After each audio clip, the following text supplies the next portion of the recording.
NHL review, October 15th, 2018. I shaved today.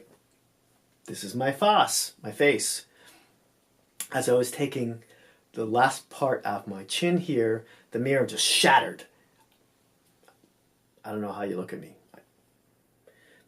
Let's get to the board. Ottawa Senators beat the Dallas Stars 4-1. Dallas gets on the board in the first period first. Klingberg gets his fourth of the year. He is the real deal. Star fans are excited. This was on the power play, assisted by Spezza, who will be playing his 1,000th game this season at some point, and Radulov. Second period, Ottawa gets on the board, ties up the game. Maxime Lajoie scores his fourth of the year. Who?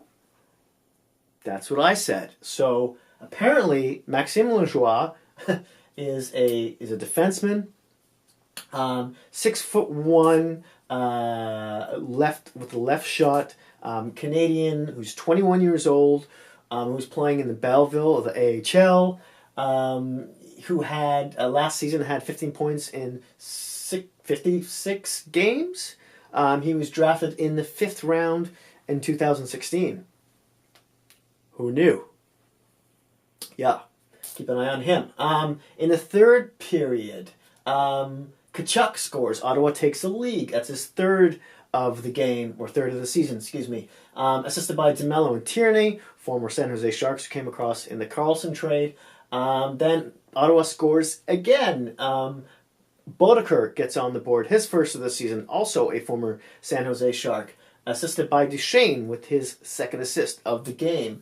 And then San Jose. Then Ottawa scores an empty net goal to cap it off by Zach Smith, who has his second of the year. And if you remember Zach Smith, he was waived at the beginning of the season to send a message to the rest of the team. Of course, they all loved him, and there was another drama in Ottawa. And then he got put back on the roster because Boucher wanted him there, and they gave him a letter. Anyways, Anderson stopped 37 of 38 shots. He just, every other year, he's good, he's bad, he's good, he's bad. And when he's good, he's really good. And this is his good season. And that's a good thing for Ottawa, because Colorado's got their first overall pick. And a lot of people had predicted that they would be finishing, last in the league this season. And they look like they're surprising people. Because they're now 3-2-1 with 7 points. Not bad. And they were 0-2 on the power play, by the way. Bishop, who was in net for Dallas, got his second loss of the season, stopped 20 of 23 shots. He got his other loss against Toronto the other day, but otherwise he's been doing well. They are now 3-2-0 with 6 points. Next up, the Nashville Predators win 4-2 over the Minnesota Wild. Nashville gets on the board first. Smith gets his second goal of the season on the power play, assisted by PK Subban and Johansson. Minnesota ties it up. Dumba scores his second of the year, also on the power play, assisted by Koivu and Parise. Second period. Nashville goes ahead 2-1. Ekholm gets a second of the season, assisted by Johansson. Nashville scores again. It's now 3-1. Forsberg gets his fourth of the year, assisted by Turris. Minnesota then bites back. Koivu scores, assisted by Granlund and Parise. That's Parise's second assist of the game right now. And Johansson now has 2 assists as well. Now in the third period, all you get is an empty net goal. Salamaki scores it. He's assisted by PK Subban, who now has 2 assists on the game. Rinne stops 29 of 31 shots. He's looking good. Nashville is 1 for 3 on the power play. They're now 5-1-0 on the season with 10 points. Minnesota's backup, Statlock, who played today, stopped 24 of 27 shots. The Wild was 1 for 4 on the power play and are now 1-2-2 with 4 points on the season. They're having a slow start. Now, I don't know if I'm sure you watched my regular season prediction video, right?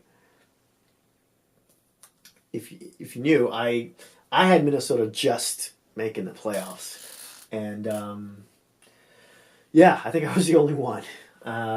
We'll see what happens there. Next up, Montreal Canadiens 7-3 over the Detroit Red Wings. Montreal gets on the board first. Drouin has his first of the year, surprisingly enough, unassisted. Montreal then scores again. Plekanec, who's playing in his thousandth game, scores on a really weird. Watch the highlight; it's worth it. He's assisted by Pekka and Juleson.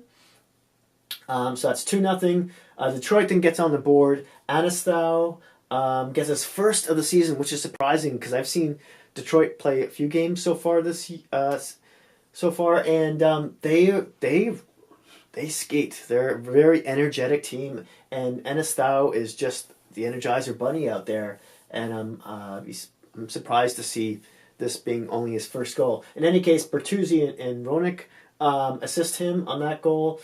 Then Montreal makes it 3-1. Tatar gets his third goal of the season. He seems to have a bit of rejuvenated his career after a couple of slow starts in Vegas, and then before that, I want to say Philly. And of course, he was a Detroit Red Wing before those two teams, or three teams.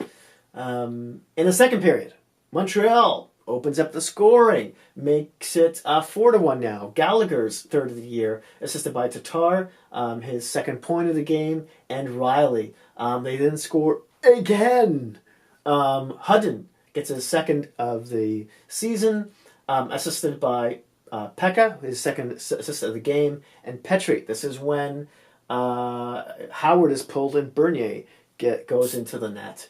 It doesn't matter because Drouin scores his second of the game after that on a power play, assisted by Tatar, who has the second point of the game, and Domi gets in on the feast at this point with an assist.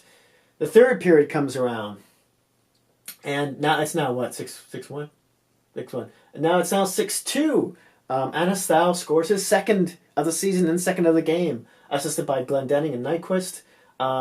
Detroit then scores again, to make it kind of interesting. It's now 6-3, scored by Vanek on the power play, assisted by Mantha. Vanek's first goal of the season so far. And then Montreal, for good measure, just says, "Hey, we'll just score. We'll put another goal in there." By Byron gets his third of the season, assisted by Armia and Kotkaniemi, who looks like they might keep on the roster past the 10-game point, which is, I believe, when his first year contract gets burned. Is it 10 games or 20 games? Or is it his rookie status? I always mix those two up. In any case, for Montreal, Niemi stops 25-28 shots. Not so bad. Montreal's 1 for 6 on the power play, and they still scored 7 goals. Imagine if their power play was going. They're now 3-1-1 on the season with 7 points. They're surprising people. They're playing a very fast game, and they're catching a lot of people off their feet. For Detroit, Bernier, who stepped in for Howard, stops 13 of 15. Detroit's 1 for 3 on the power play, and they're now 0-4-2 with 2 points on the season. Yikes. But this was to be expected. Detroit has a young team. Some of their veterans are injured. Hey, they got a shot at that number 31 spot. You smell it? I smell Jack Hughes. Anyway, that was a bad joke. Last game of the night, Toronto Maple Leafs beat the Los Angeles Kings 4-1. Kapanen opens the scoring, his third of the season, with 46 seconds in. Off a nice pass from Matthews and Gardner, who starts to play.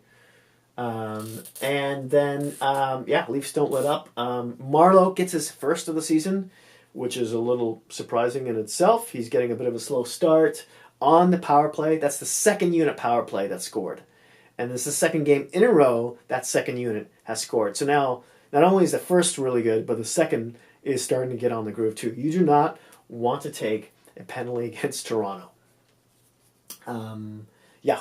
So that he was assisted by Levo and Gardner. Gardner gets his second assist of the game. Second period rolls around, and LA gets on the board. Kowalczyk gets his, I know I'm probably pronouncing that wrong. Gets his second of the season, assisted by Iafallo and Forbert. Toronto responds in probably one of the nicest goals of the night. This is worth going to check out online. Marner gets his fourth of the year, assisted by Tavares and Hyman. Hyman starts that whole play. He's double teamed. Somehow gets the puck over to Tavares, who finds Marner totally left out in the open and taps into the open net. It was a nice. It happened all so very fast. In the third period, Kapanen and Matthews strike again. Kapanen gets his second goal this night, fourth goal of the season. Matthews gets his second assist of the night. And that's the game. Sparks played in this one for Toronto. He stopped 33 of 34, and he looked good. He generally sometimes looks a little jerky in net, but today he was a bit more focused, which is good news for Toronto. Toronto was 1 for 2 on the power play. That's good on LA. They only gave them 2 chances. They are now 6-1-0 with 12 points on the season. The steamroller that is Toronto is looking good. For LA, backup Campbell was in net because Quick is hurt. We'll get to that in a second. He stopped 21 of 25 shots. They went 0 for 3 on the power play, and it didn't look good. They're missing Brown. They are now 2-3-1 with 5 points. Let's move on to the news here of the day. As I mentioned, Brown, for Los Angeles, he's been hurt with a finger injury. He should be back in early November. Jonathan Quick, who is also out, was seen with a lower body injury, was seen on the ice today. That's good news for King fans.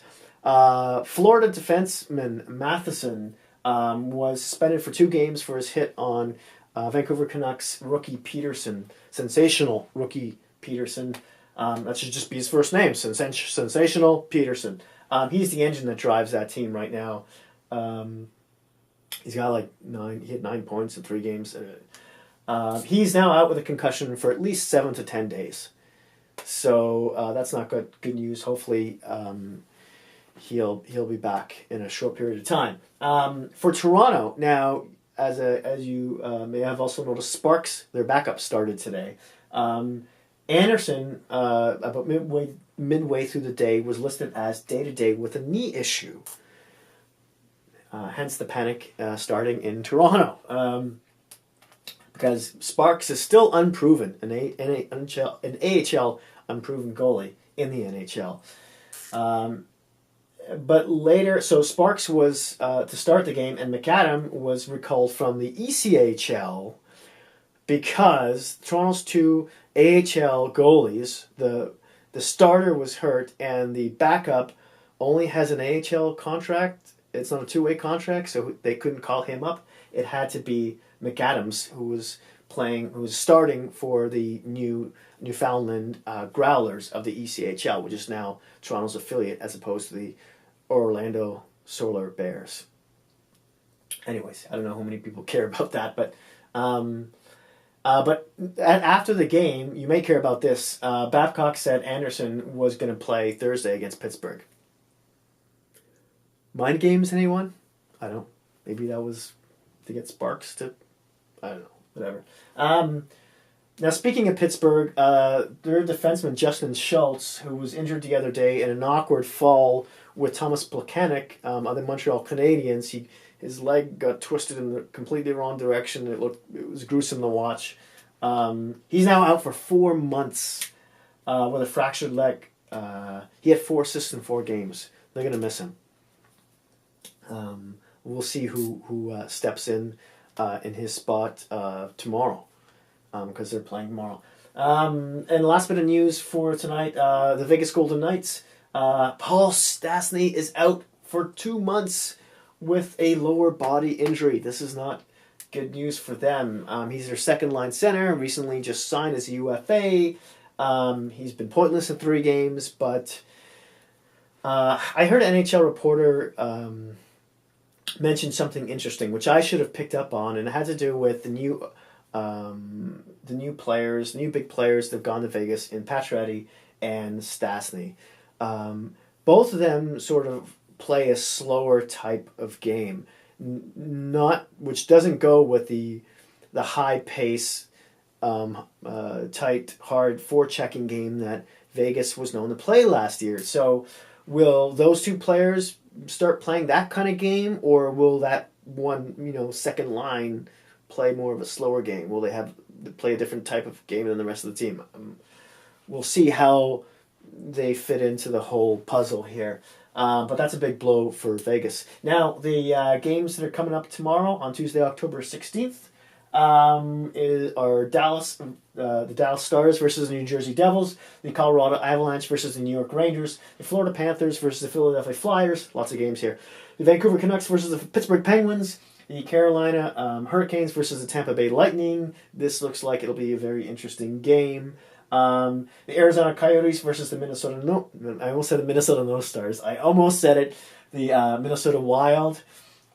This will be a good game to watch too. Well, maybe not, because either team hasn't been scoring much. So, but Arizona seems primed to bust out. I think they have they're first in the league in terms of shots, and first in the league in suppressed shots as well. So they're doing something right there in Arizona. Tocchet is Rick Tocchet. We'll see if they turn around sometime soon. Mind you, they have a couple key injuries on that team as well at the moment. Edmonton Oilers will play the Winnipeg Jets tomorrow. That'll be a good game to watch. Can Edmonton win a game? Can Ty Ratty and Milan Lucic play like they did in the preseason? Let's hope they turn it around. And the Buffalo Sabres versus the Vegas Golden Knights. That's it. That's all. As always, I would love to hear your thoughts and opinions in the comment section below. Thank you so much for watching. If you like this video, please remember to hit that like button. If you really liked it, and if you haven't already, smash that subscribe button. And if you have any Hockey Geek friends, please don't feel shy about sharing. I'll see you soon.